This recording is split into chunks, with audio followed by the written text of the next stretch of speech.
Hello, Plant Dr. Bob here, out in the Exton Nursery. Join me on November 10th at 10 a.m.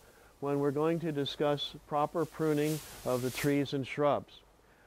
There's a lot of things to think about when we talk about pruning. We have to consider the correct timing, and of course we have to prune properly.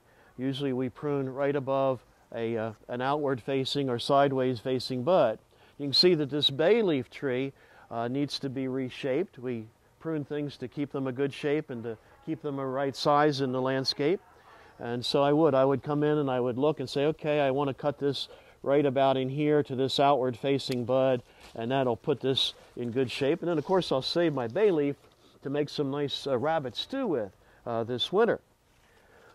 Also, I have this little mugo pine, and you know, pines are kind of unique with pruning because you can only prune them there in the late spring when the candles are soft. Now this has its candles formed for next year on the very tips, but next spring these candles will expand and of course be the growth for the following year. But we can only prune them when the candle's soft. We have to leave a little bit of the candle there so that the plant can rebud and grow again the following year. If you prune at the wrong time, you just end up with a stub that never grows again. Now I appreciate maybe you don't know what you have at home. So bring in pictures, or bring in pictures on your smartphone or your digital camera that I can ID them for you and give you proper instruction as to when and how to prune them. All right, I look forward to seeing you then.